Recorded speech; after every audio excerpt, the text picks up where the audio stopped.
enseignement plus d'une fois. Mais la répétition est la mère de la science. Comme nous sommes dans une année d'impact, nous voulons évidemment comprendre certaines choses. Amen. Nous allons parler aujourd'hui de l'ordre divin de la création. Et si le Seigneur nous permet, si le temps le permet, nous allons aussi parler de l'ordre divin de la provision. Nous venons de clôturer la série d'enseignements intitulée « La gestion des temps et des circonstances » où nous vous avons partagé certains principes qui peuvent vous aider à maximiser votre saison de faveur.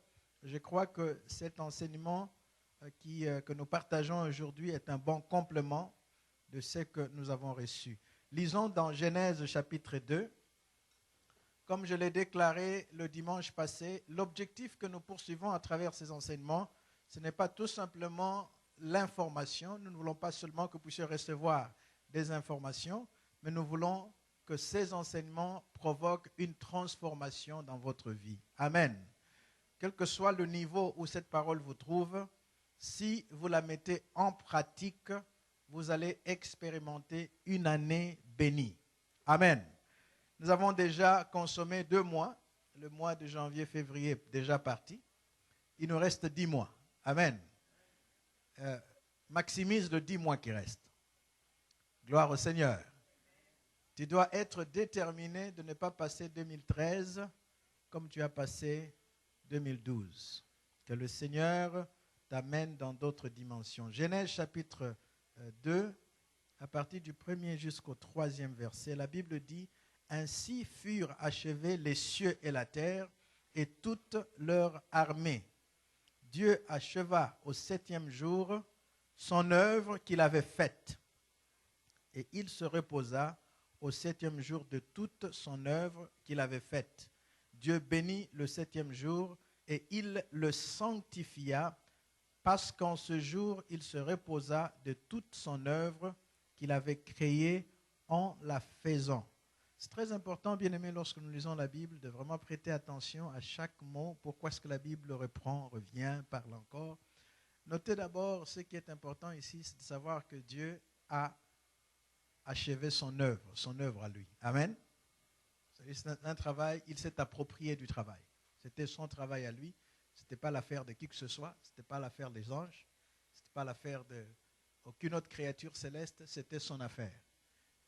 Il connaissait son œuvre. Il a commencé son œuvre. Il a achevé son œuvre en la faisant. Très important. Est-ce qu'il y a des hommes et des femmes de foi dans ces lieux? Ok. L'œuvre de Dieu ne se vit pas seulement par la foi. On fait l'œuvre et on achève, n'est-ce pas? Il dit, il acheva son œuvre en faisant quoi? En la faisant. Amen. Dieu n'a pas seulement appelé le monde à l'existence, mais il a fait le monde. Il a créé le monde. Lorsqu'il fallait se salir les mains avec la boue, il s'est sali les mains avec la boue. Dis à ton voisin, si Dieu peut le faire, à combien plus forte raison toi, un être humain? Quand il fallait fabriquer l'homme, il fallait créer l'homme, Dieu a pris la boue. Il s'est sali les mains afin d'atteindre ses objectifs. Jésus-Christ à la croix a aussi dit, tout est accompli.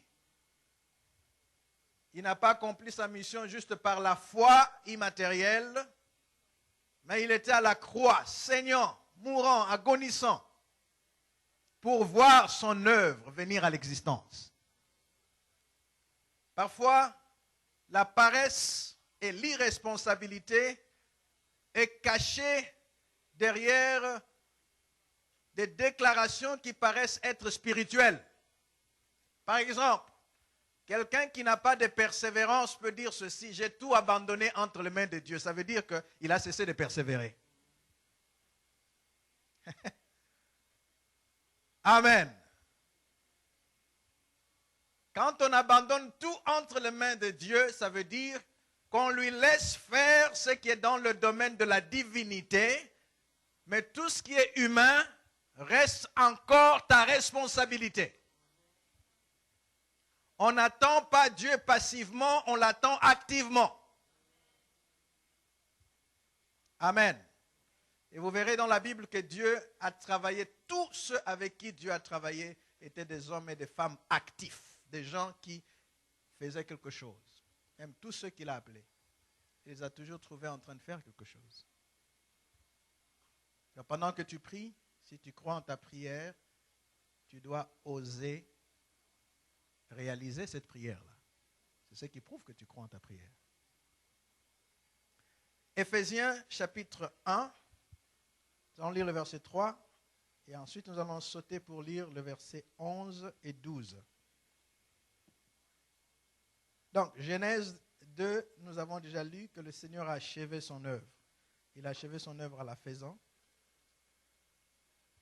Éphésiens chapitre 1, voici ce que le verset 3 dit. Béni soit Dieu, le Père de notre Seigneur Jésus-Christ, qui nous a bénis de toutes sortes de bénédictions spirituelles dans les lieux célestes en Christ. Mettez ce passage ensemble. Dieu achève l'œuvre, il achève son œuvre. Le verset 3 ici dit que Dieu nous a bénis de toutes sortes de bénédictions spirituelles. C'est très important de souligner cela. Tout veut dire quoi? Tout sauf rien, n'est-ce pas? Tout ce que vous pouvez imaginer vous a déjà été donné comme une bénédiction spirituelle. Amen. Versets 11 et 12.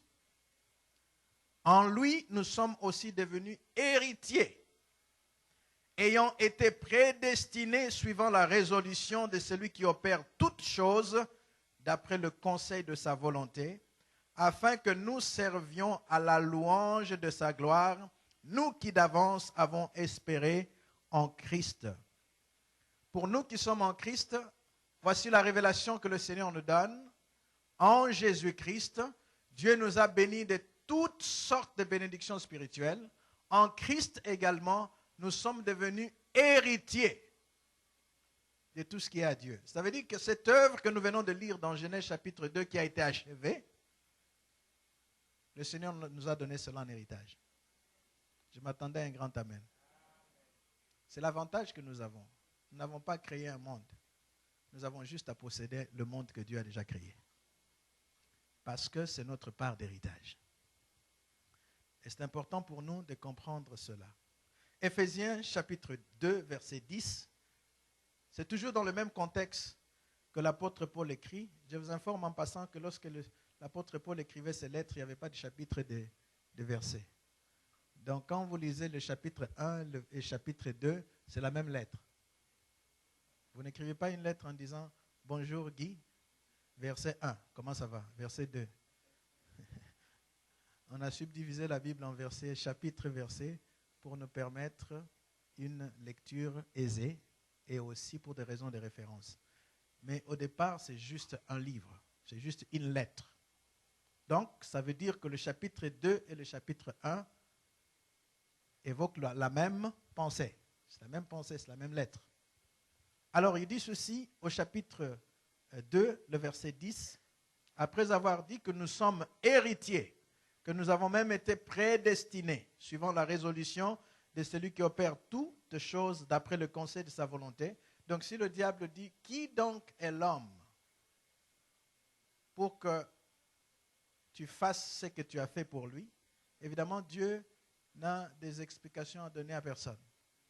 C'est ce que l'apôtre Paul dit ici. Il dit, il nous a prédestinés suivant la résolution de celui qui opère toutes choses d'après le conseil de sa volonté. Il a décidé que toi, tu sois héritier de tout. Un point, un trait. Il n'y a pas à discuter là-dessus. Amen. Alors, au verset 10 du chapitre 2, voici ce qu'il dit. Car nous sommes son ouvrage. Nous sommes son ouvrage, ayant été créés en Jésus-Christ pour des bonnes œuvres que Dieu a préparées d'avance afin que nous les pratiquions. C'est aussi important de comprendre que le succès auquel Dieu t'appelle dans cette vie, tu n'as pas à créer cela au sens strict du mot. Tu n'as qu'à reproduire Un succès que Dieu a déjà créé pour toi. Je m'attendais à un grand amen. Nous avons déjà établi que Dieu crée pour atteindre certains objectifs, n'est-ce pas? Donc, pour que Dieu se donne 100% des chances d'atteindre son objectif, dans la création, il doit mettre tout le potentiel, toutes les potentialités qu'il faut pour que la chose créée se réalise. C'est logique, n'est-ce pas? Si je fabrique une chaise et je veux que cette chaise soit à mesure de supporter le poids de la personne qui s'assoit, qu'est-ce que je dois faire pour atteindre cet objectif-là? Je dois par exemple m'assurer que la matière que j'utilise pour les pieds soit solide. Amen. Il y a des chaises en plastique aussi, nous le voyons, n'est-ce pas? Et ce sont des chaises qu'on peut utiliser dans toutes circonstances. Ce sont des chaises qu'on peut utiliser pour des personnes de n'importe quel poids. Donc, si je dis l'usage de ces chaises, par exemple les chaises de l'église, regardez les chaises de l'église, pourquoi est-ce que vous croyez que les pieds sont métalliques? D'abord, ce sont des chaises appelées à être utilisées régulièrement et des chaises aussi détachables. C'est-à-dire qu'il y a le mouvement, le déplacement, il y a le poids que cela doit supporter. Donc, lorsque je fabrique la chaise, je dois tenir compte de son utilité pour mettre dans la chaise tout ce qu'il faut pour qu'elle réponde à ce que j'anticipe. Lorsque Dieu nous prédestine à certaines choses, ça veut dire qu'il doit s'assurer qu'en nous, il a placé tout ce qu'il faut pour que ce qu'il a pensé au préalable se réalise à travers nous. C'est l'avantage que tu as, bien-aimé. Tu as l'avantage d'avoir été conçu pour qu'à 100% tu ne rates pas ta destinée. C'est ça l'avantage.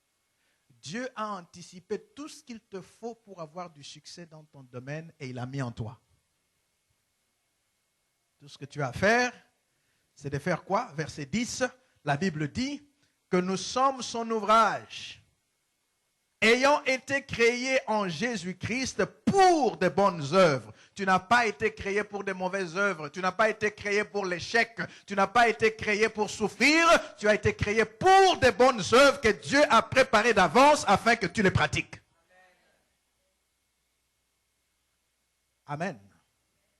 N'est-ce pas que tout ce qui se prépare, la qualité d'un événement ou d'une chose dépend de la personne qui prépare la chose?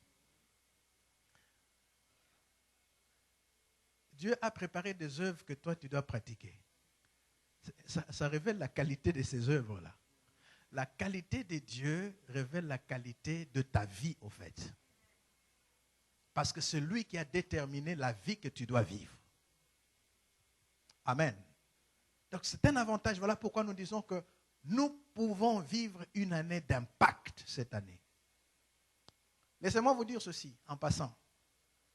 La vie est bizarre dans le sens où ce que nous expérimentons peut envoyer des signaux contraires à la réalité. Lorsque une femme enceinte est prête à accoucher,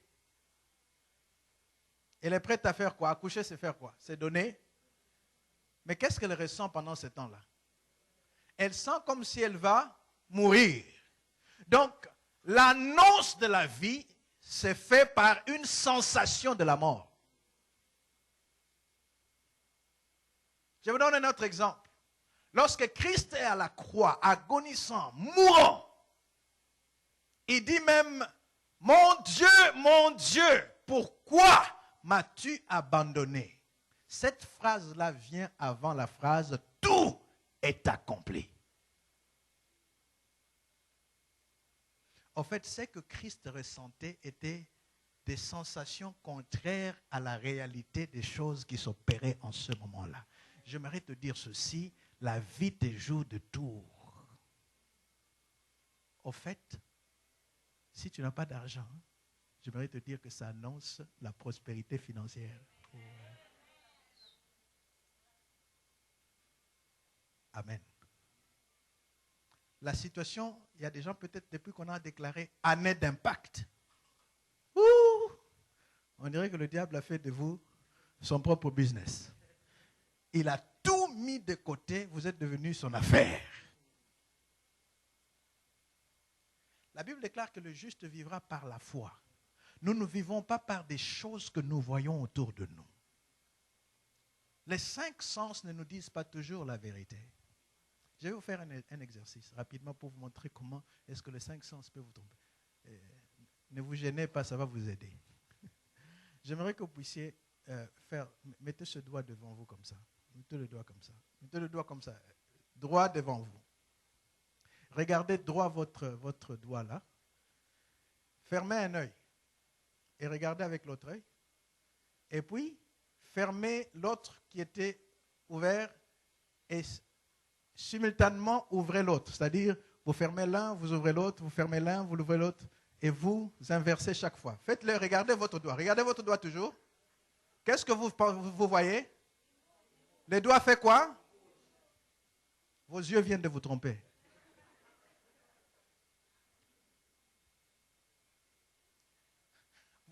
Il y a des moments où vous regardez votre situation avec un clin d'œil.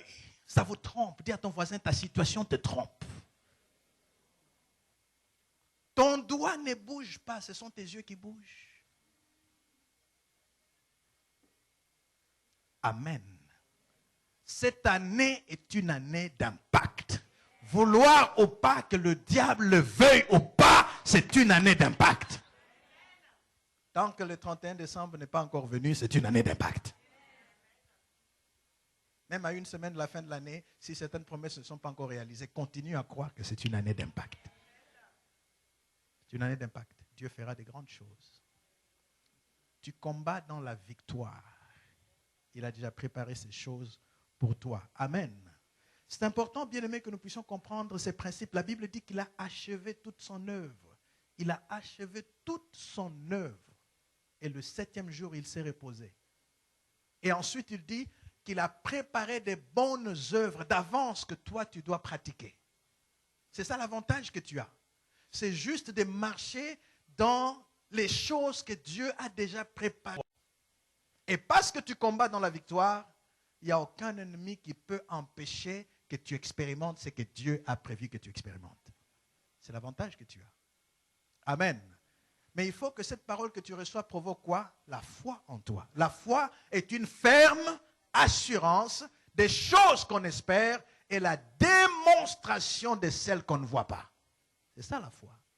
Se croire que ce que Dieu a dit se réalise. Amen. La Bible, étymologiquement, lorsque nous regardons le mot, lorsque la Bible dit qu'il a créé toutes les armées, toute l'armée de choses qui existent, relisons cela dans Genèse chapitre 2. Nous allons prendre le mot hébreu qui a été traduit par ce mot que nous utilisons en français pour que nous puissions comprendre un peu le fond du message. Il dit, ainsi furent achevés les cieux et la terre et toute leur armée. Toute l'armée des cieux et de la terre. Amen. Le mot armée vient du mot hébreu Tsaba.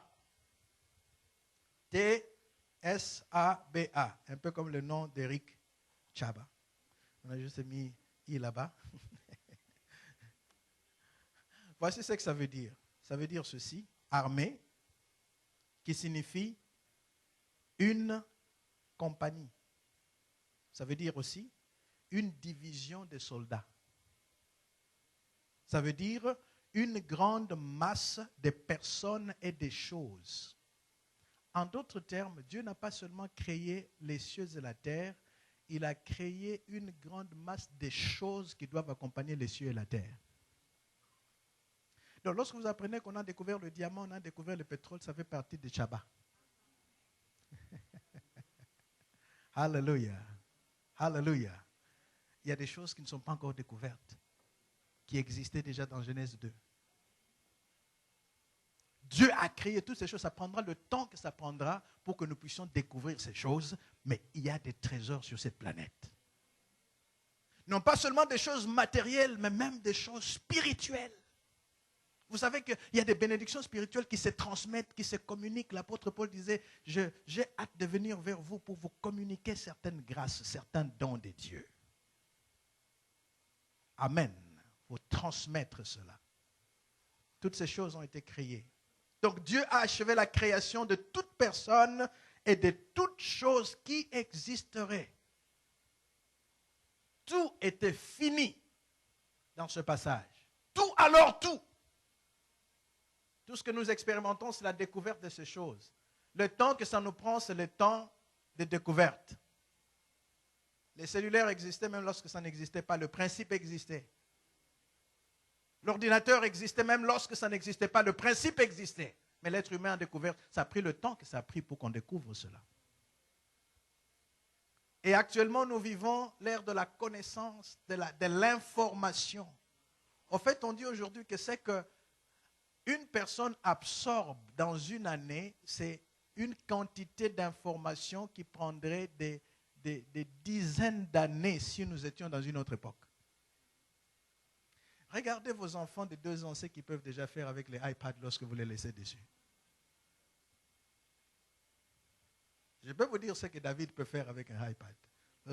Il sait où allumer, il sait comment faire son doigt comme ça pour que ça s'allume.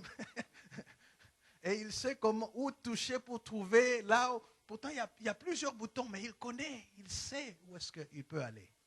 Donc, un enfant de 2 ans fait aujourd'hui, c'est que même les vieux de 40 ans ou 50 ans, ne disons même pas le siècle passé, il y a juste quelques années, ne pouvaient pas faire. Mais un enfant de 2 ans peut faire cela aujourd'hui. C'est la vitesse à laquelle l'information est partagée. Amen. Donc, nous vivons dans une époque bien-aimée où, si vous souffrez, vous mourrez pauvre, vous vous privez de beaucoup de choses. Amen. Amen. Nous devons croître dans la connaissance. Alors, Dieu a tout achevé. Et la Bible déclare qu'il s'est reposé. Alors, ce qui est intéressant, c'est quoi? C'est que le dernier jour du travail de Dieu devient le premier jour du repos de l'homme. Amen. L'homme est né dans le repos. La beauté de la création, c'est que Dieu s'est assuré que tout soit créé avant que l'homme ne soit créé. Il y a même des animaux qui ont été créés dans un monde incomplet. Parce que l'être humain est venu après. Moi, je dis même la fourmi a été créée avant l'être humain. Et vous savez quoi? L'être humain est le chef-d'œuvre de la création. Pourquoi est-ce que Dieu s'arrange pour que l'être humain soit créé en dernier? C'est parce qu'il veut s'assurer que toutes les conditions, les bonnes conditions sont réunies avant qu'il n'arrive. Voilà la place que tu occupes dans le cœur de Dieu. Amen. Lorsqu'il y a un invité spécial dans une fête, qu'est-ce qu'on dit? Il y a des gens qui peuvent arriver lorsqu'on arrange encore la salle, n'est-ce pas? D'ailleurs, on leur dit, prends cette chaise-là, bouge un peu. Et puis on dit, allez voir dans le parking, est-ce qu'il est déjà là? Parce qu'il y a des gens qui ne doivent pas trouver la salle en train d'être mise en place. Quand ils arrivent, les choses doivent décoller. Et c'est cette place-là que Dieu a donnée à l'être humain. Après avoir tout créé, alors seulement il dit, faisons l'homme à notre image selon notre ressemblance. Lorsque l'homme vient à l'existence, il ne voit pas un Dieu en train de créer le monde, les arbres, un Dieu très occupé qui n'a pas le temps de passer. Il trouve un Dieu à 100% mis à sa disponibilité. Amen. Et ce Dieu descend chaque jour pour parler avec l'homme. C'est la place que tu occupes dans le cœur de Dieu. Donc, souffrir, oui, les souffrances doivent forger quelque chose en nous, mais ce n'est pas notre héritage. Notre destinée, ce n'est pas la souffrance, c'est la bénédiction. Amen. La souffrance est un instrument qui peut nous conduire à la bénédiction. Mais ce n'est pas ça notre destination. Alors, voici quelques principes, quelques déclarations très importantes que j'aimerais partager avec vous pour que vous puissiez comprendre pourquoi est-ce que cette déclaration dans Genèse chapitre 2 est importante. Premièrement, notez ceci. Tout ce dont vous avez besoin, ainsi que tout ce dont vous aurez besoin, a déjà été pourvu. Écrivez cela. C'est là où je voulais en venir. Tout ce dont vous avez besoin, j'ajoute encore, tout ce dont vous aurez besoin. ont déjà été pourvus. Pourquoi cela est possible? Parce qu'il y a 3 attributs de Dieu qui rendent cela possible. Premier attribut, Dieu est omnipotent. Ça veut dire quoi? Il peut tout. Deuxième attribut, Dieu est omniscient. Ça veut dire quoi? Il sait tout. Troisième attribut, Dieu est omniprésent. Il couvre tout. Il est partout. Il remplit tout. Amen. C'est impossible pour moi de te promettre des choses en fonction des besoins anticipés parce que je ne suis pas omniscient. Je ne peux promettre qu'en fonction des besoins que je vois. Mais Dieu est omniscient. Il anticipe même le besoin que tu ne connais pas encore et il pourvoit. Lorsque vous lisez la parole de Dieu, vous verrez par exemple que l'agneau de Dieu a été immolé quand? Avant la fondation du monde. Avant que l'être humain ne soit créé, avant qu'Adam ne puisse pécher, la solution à sa désobéissance était déjà pourvue. Oh, je ne sais pas s'il y a des gens qui ont compris cette déclaration. Bien aimé, il devait mesurer cet homme selon le standing des humains. Comme disait quelqu'un, si Dieu cède seulement son trône, même pour 1 minute seulement, il donne un être humain, la terre s'arrête. La plupart d'entre nous ici, si Dieu dit seulement, tu juges le monde pendant un jour. Waouh! Tout le monde va en enfer le même jour là. Amen. Mais nous servons un Dieu puissant, un Dieu bon. Alléluia. Il dit qu'Abraham est le père de la foi.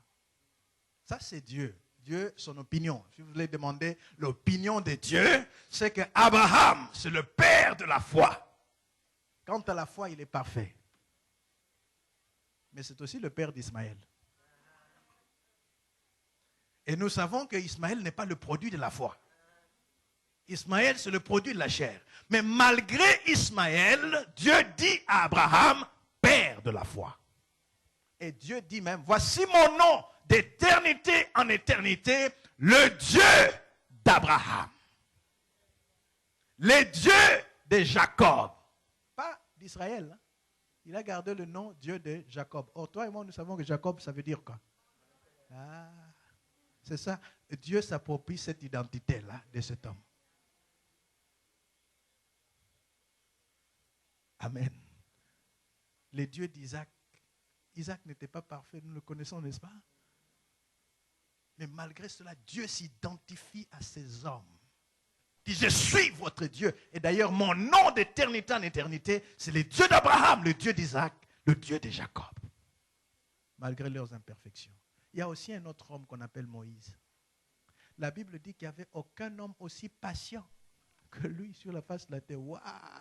Quel diplôme, quel brevet de la patience. Or, moi et toi, nous savons que ce type n'est jamais entré dans la terre promise à cause de l'impatience. Comment est-ce que Dieu juge ces hommes?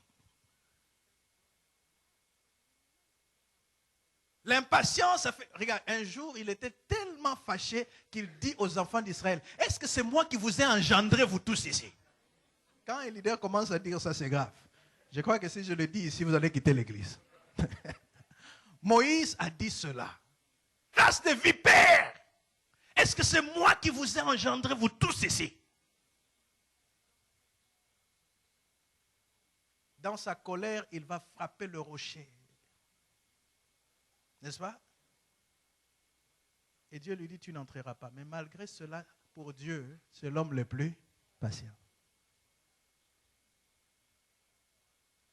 Bien-aimé, Dieu te connaît mieux que les gens autour de toi.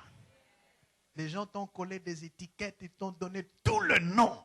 Mais Dieu connaît à qui il a affaire. Tu es son homme. Il te fait confiance. Il sait qu'il y a des choses que toi seul peux faire. Même les gens même savent que certaines choses, il n'y a que toi qui peux faire ça. Mais le plus souvent, ils sont tellement... Tout ce qui les intéresse, c'est ce qu'il y a de négatif en toi. Amen. Dieu te fait confiance. Tu peux le représenter valablement. Amen. Troisième vérité importante sur base de ce texte, c'est que Dieu amène à l'existence ce qu'il a créé au préalable. C'est très important de pouvoir comprendre un peu que lorsque vous lisez l'œuvre de la création, il y a des choses que Dieu crée, mais ça n'existe pas encore. Après, il le fait. Amen. Lisons dans Genèse. Vous allez voir comment est-ce que... Nous parlons de l'œuvre divine, de l'ordre divin de la création, n'est-ce pas? La Bible dit au commencement, Dieu créa les cieux et la terre. Genèse chapitre 1. La terre était informe et vide, il y avait des ténèbres à la surface de l'abîme et l'Esprit de Dieu se mouvait au-dessus des eaux. Dieu dit que la lumière soit et la lumière fit. Et Dieu vit que la lumière était bonne et Dieu sépara la lumière d'avec les ténèbres. Dieu appela la lumière jour et il appela les ténèbres nuit. Ainsi, il eut un soir, il eut un matin, ce fut le premier jour. Verset 6, Dieu dit qu'il y ait une étendue entre les eaux et qu'elle sépare les eaux d'avec les eaux. Et Dieu fit. Regardez un peu. On dit d'abord au verset 6, Dieu dit. Lorsqu'il dit, qu'est-ce qui se passe quand Dieu parle? Les choses viennent à l'existence, n'est-ce pas? Donc, si Dieu dit et les choses viennent, pourquoi verset 7 on dit encore, et Dieu fit l'étendue? C'est-à-dire qu'il y a deux dimensions des réalités. Je ne sais pas, j'aimerais que ça vienne sur vous comme un rhéma. Amen. Il y a des choses qui existent déjà que vous ne voyez pas encore. L'erreur est de croire que ce que vous ne voyez pas n'existe pas encore. Il y a toujours un écart entre la création d'une chose et la matérialisation de la chose. Amen. Pour un visionnaire, lorsqu'un visionnaire a un objectif qu'il poursuit, pour vous, vous pensez que c'est un objectif, pour lui, c'est une réalité. Il va dans la brousse, il dit, il y a une maison en étage ici. Vous vous dites, il y aura une maison, mais le visionnaire dit, il y a une maison. Parce que lui, dans cette brousse-là, il voit déjà cette maison-là. Lorsque vous venez couper le ruban après pour dire inauguration, tout ça, maison, vous venez un peu trop tard parce que lui, il était avant vous. Il était là peut-être 5 ans avant, 10 ans avant, il était déjà là. La vision était aussi réelle pour lui que la réalité que vous palpez. Amen. Et vous pouvez lire la suite de ce passage, vous allez voir la même démarche. Verset 6 dit, Dieu dit qu'il y ait une étendue entre les eaux. Lorsque vous lisez le verset 9 plutôt, Dieu dit que les eaux qui sont au-dessus du ciel se rassemblent en un seul lieu et que le sec apparaisse, et cela fut ainsi. Il a d'abord dit et après il a fait. Amen. Verset 11, il dit, Dieu dit que la terre produise de la verdure, de l'herbe portant de la semence, des arbres fruitiers donnant du fruit selon leur espèce et ayant en eux leur semence sur la terre, et cela fut ainsi, n'est-ce pas? Cela fut ainsi, c'est-à-dire que les arbres sont déjà là. Mais lorsque vous lisez au verset 14, Dieu dit, plutôt au verset 12, Dieu dit, la Bible dit, la terre produisit de la verdure. C'est comme pour dire que lorsque Dieu a dit la verdure était là, mais pas encore visible. Quel est l'écart entre l'arbre que tu vois et l'arbre que Dieu a créé? Quand il a dit l'arbre est là, mais ça prend le temps que ça prend pour que la terre produise ce que Dieu a déjà créé. Je ne sais pas si les gens comprennent. Bien aimé, les bénédictions qui t'ont destinées existent déjà. Le temps que tu vis maintenant, c'est juste une période d'attente. Pour que la semence qui existe déjà produise l'arbre afin que l'arbre soit palpable et visible. Voilà pourquoi nous disons que tu vis et tu combats dans la victoire. Amen. Le verset 14 dit, Dieu dit qu'il y ait des luminaires dans l'étendue du ciel pour séparer le jour avec la nuit. Et lorsque vous lisez la suite, verset 16, Dieu fit les deux grands luminaires. Il dit d'abord qu'il y ait des luminaires et au verset 16, il fit. Quand il dit, les choses sont déjà là. Quand il fait, il matérialise ce qu'il a dit. Amen. Amen. La bonne nouvelle, c'est que la promesse a déjà été déclarée, n'est-ce pas? Qu'est-ce que Dieu est en train de faire? Il est en train de faire ce qu'il a dit. C'est le temps d'attente. Et pendant ce temps, quelle est l'attitude? Le juste vivra par sa foi. J'aimerais que nous puissions lire cela et nous allons prier. Habakkuk chapitre 2. J'aimerais encourager votre foi ce matin. Habakkuk chapitre 2.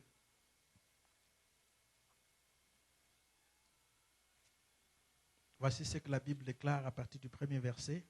J'étais à mon poste et je me tenais sur la tour. Je veillais pour voir ce que l'Éternel me dirait et ce que je répliquerai après ma plainte. L'Éternel m'adressa la parole. Il dit, écris la prophétie, grave-la sur des tables afin qu'on la lise couramment. Car c'est une prophétie dont le temps est déjà fixé. Elle marche vers son terme. Elle ne mentira pas. Si elle tarde, attends-la, car elle s'accomplira certainement. Verset 4, voici son âme s'est enflée et n'est pas droite en lui. La dernière phrase est la clé, mais le juste vivra par sa foi. Amen. La prophétie qui a été donnée, la promesse, ou bien soit la vision que tu poursuis, qui vient de Dieu, que Dieu t'a mis à cœur, marche vers son terme. Cela ne mentira pas. Dis à ton voisin, ça ne mentira pas. Ça ne mentira pas. Ne regarde pas ton âge, ça ne mentira pas. Ne regarde pas tes circonstances actuelles, ça ne mentira pas. Et ce qui est important, c'est quoi? Chaque chose a son temps. Amen. Il dit, c'est une prophétie dont le temps est déjà fixé. Fixé, ça veut dire quoi? C'est scellé, c'est positionné, le temps est placé, personne ne peut bouger cela. Amen. Ne te fais pas trop de soucis. Dis à ton voisin, ne te fais pas trop de soucis. Tu viens d'arriver de l'Afrique. Tu n'as pas encore du travail. Il y a un travail que Dieu avait déjà préparé pour toi. Regarde, il t'a déjà fait traverser des milliers de kilomètres. Réfléchir sur même l'impossibilité d'avoir le billet pour arriver ici. C'était une chose impossible pour toi. Tu as regardé toutes les connaissances, la famille, tu ne savais pas d'où la solution viendra. Aujourd'hui, tu es là. Compte les bienfaits de l'Éternel. Compte ses bienfaits. Amen. Ce que Dieu a dit, il le fera. Mais pendant ce temps, le juste vit par la foi. Amen. Pouvons-nous nous tenir debout, nous allons prier. Hallelujah. Cette année, il y a des projets que tu vas réaliser. Cette année, il y a des choses que tu vas faire. Nous allons prier prophétiquement. J'aimerais que nous puissions, comme Dieu, déclarer certaines choses et appeler cela à l'existence au nom de Jésus. C'est un exercice spirituel important. Je le fais souvent, même seul à la maison. Je ne prie pas pour demander une chose. Quand je fais cet exercice, j'appelle certaines choses. J'appelle cela à l'existence. J'aimerais que tu appelles ces choses à l'existence.